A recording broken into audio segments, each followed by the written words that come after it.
What's up guys, welcome to Daily Dose of Reddit. This is your host, Zach, and today's subreddit is r/NuclearRevenge. This story's called Loan Sharked. This is the story of someone I used to know. I posted it first in r/stories about Kevin, so we'll call him Kevin. He needed a place to stay, and my mate needed someone to help pay the rent, so he moved in. Apart from a few minor dietary habits, such as walking around the house drinking chocolate milk from a 2-liter bottle and not putting it back in the fridge as the sour smell slowly grows, it seemed to be fine. In the meantime, he wasn't getting what he considered an adequate wage from taxi drive, which is fair, so he got a job at a bakery. But then he decided to go the whole hog and started gambling online. He had a system, you see, but the system still needed refining. A lot. He was shoveling money into it and still not getting a return. But to ask him, he was just a few days from getting the big jackpot, but he didn't have the money to make it work, so he borrowed from a loan shark. We didn't know about this part. So he lost that money too, didn't tell anyone, had no way of paying it back. Went to my mate and said, I might be moving out in the next few weeks. My mate said, sure, it wasn't a big deal, and he figured he'd be able to just tighten his belt a little. The next morning, after my mate went to work, Kevin went around to the power and phone companies and had everything cut off and got the bond for each of them back. Then he grabbed his pre-packed bags and vanished down south. I'm guessing he'd been getting, "Where's my money?" from the loan shark. My mate gets home, everything's turned off. Everything in the fridge is spoiled or well on the way there. He has to run around, get everything reconnected, restock the fridge, and cover rent that month. Not a happy camper. So then, a few days later, he gets a knock on the door. "Are you Kevin?" These are big guys, wearing white shirts with ties. Very polite, but they're ripped as fuck, and you can see the tats through the white material. He's fully aware of who and what they are, and he's able to start making a guess as to why they're there. He invites them in, proves that he's not Kevin, then shows them documentation of what Kevin pulled on him. They're sympathetic and on the way out when one of them hands him a card. "If you ever find out where he's gone, give us a call." He puts the card on the fridge. A few months later, Kevin calls from where he's vanished to, asking for his share of the rental bond. Never mind that he never put any money into it in the first place. So my mate says, "Sure,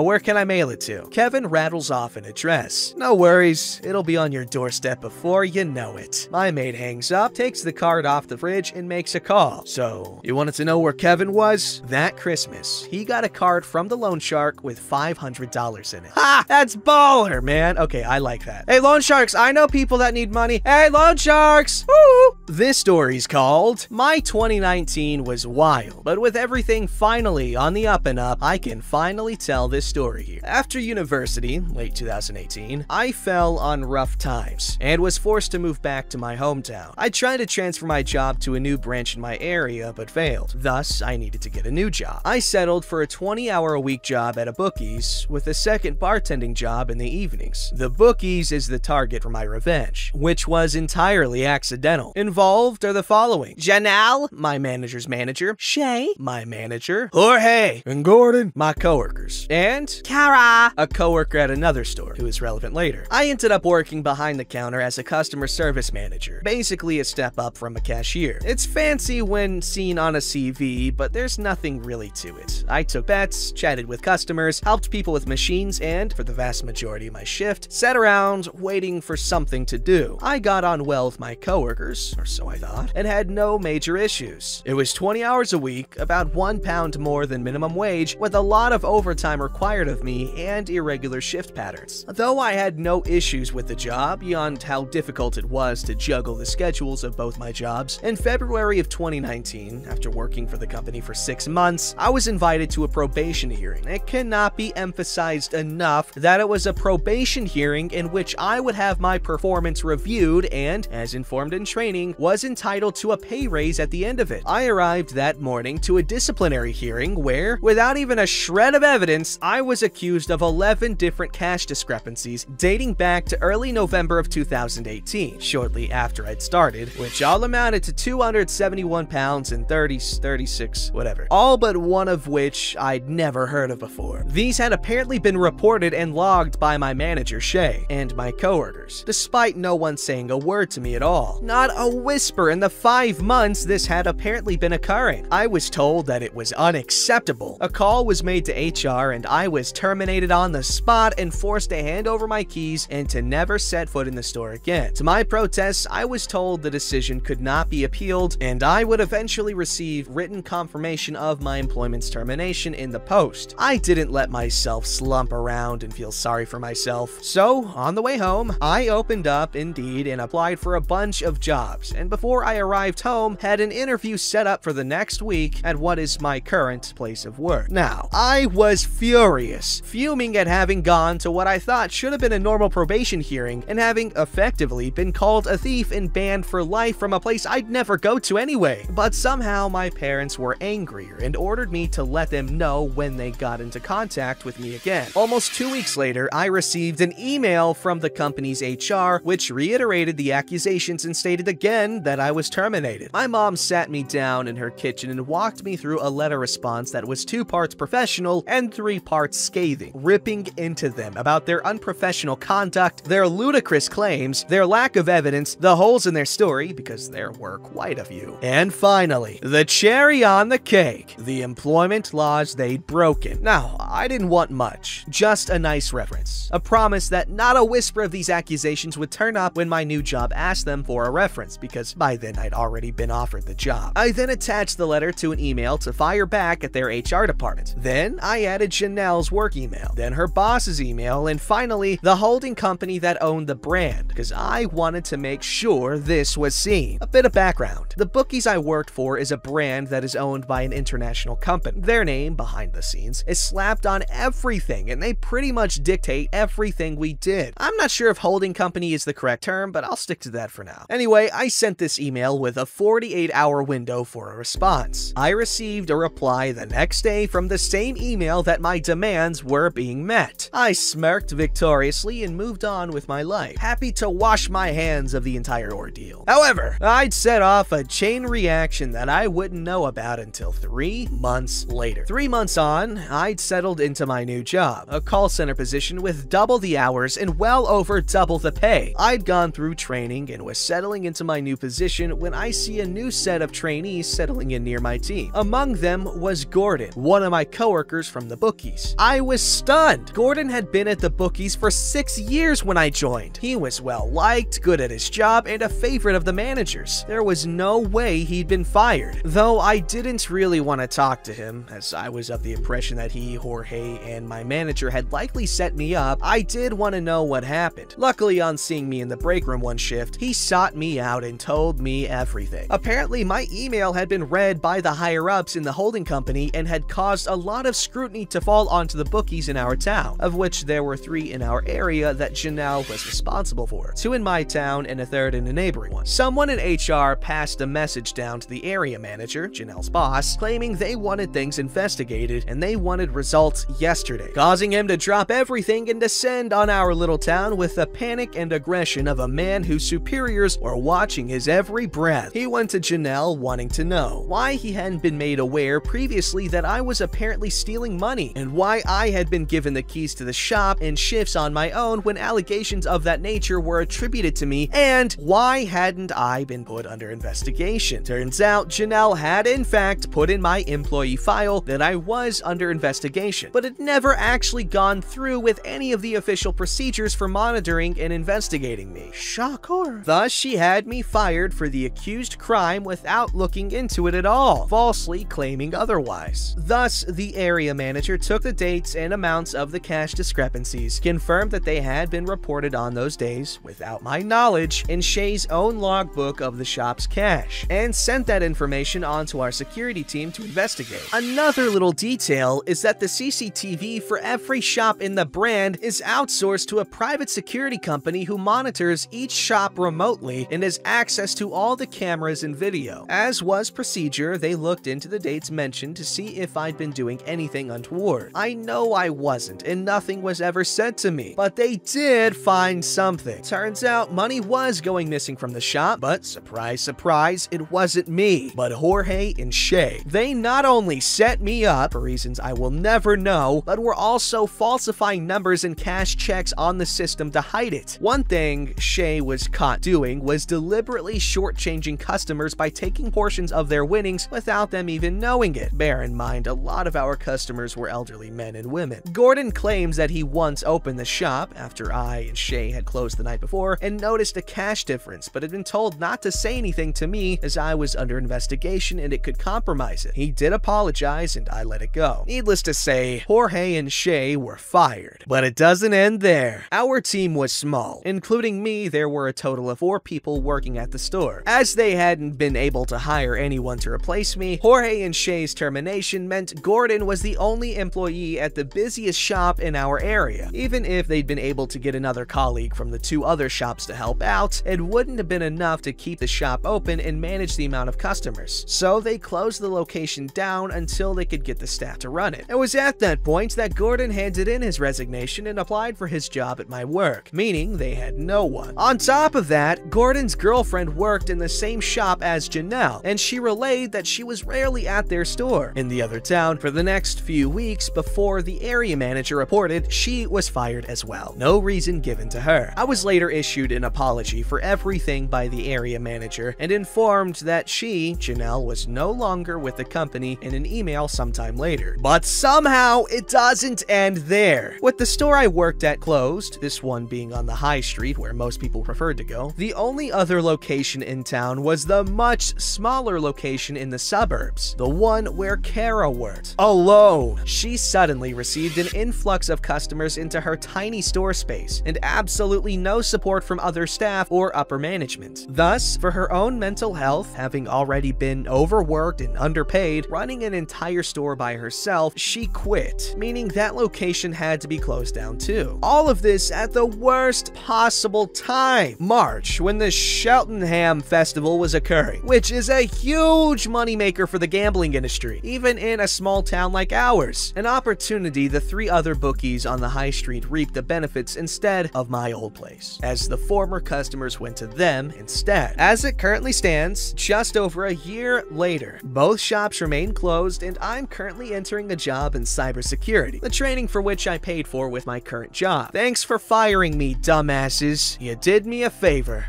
This massively blew up. Thanks for the support and everything. Gordon and I got in touch with our old area manager and we were able to get a bit more information. The security team rifled through about 3 years worth of footage after they found out about Jorge and Shay and have estimated that in that period alone, they both stole nearly 4,000 pounds through various means. The parent company also got involved and searched through years worth of their cash checks and till checks and noted plenty of irregularities. The parent company pursued criminal charges and the 2 were arrested, but as far as our area manager knows, the case is still ongoing. He thinks it's because they're still looking into how much they actually stole, as they've both been there a while. Jorge about 8 years and Shay 10 years. I doubt they'll have security footage of all that time, but I bet they're trying to get a more accurate figure to really nail them. And in comes a new character, Tammy. Obviously not her real name. She is an employee who was hired and fired shortly before I was, at the same store. She lasted just past her probation before she was fired, wait for it, for months of cash differences and false till checks she wasn't made aware of prior. However, her situation is far worse than mine. Tammy is in the process of suing the company for wrongful termination alongside financial and emotional damages, as she was put under a lot of stress whilst in the job by Shay, who apparently left her to fend for herself and would refuse to step in when customers got aggressive, and then had a miscarriage shortly after her employment was terminated. Our area manager doesn't know anything more, as it's escalated and gone way above his head, and I doubt I'll be able to get any more information on it. But I doubt the company's doing too well on that front, and I wish her the best. Gordon and I are considering reaching out to some of the other fired employees, of which he can name a few who were terminated for similar reasons, to get their side of things. But it seems very clear that what Shay and Jorge were doing was going on for a long time, and I was only the latest scapegoat. Janelle, unfortunately, is perfectly fine as far as I'm aware. Her husband and her opened a taxi company several years ago, and she seems to have just gotten more involved with that. I haven't seen her, so I wouldn't know, but she was terminated for gross misconduct and for not following procedure, which is kinda what I expected. And Kara, who our area manager actually really dislikes, but is lovely, and did not deserve what she went through, is doing okay. I've messaged her, and she and her partner recently bought a house. She also got a job as an events manager at a local historical site. She's happier there, as she actually has people to talk to at work and isn't alone anymore. Thank you again for all the awards, updates, and support. Mwah. Wow, that was a long story.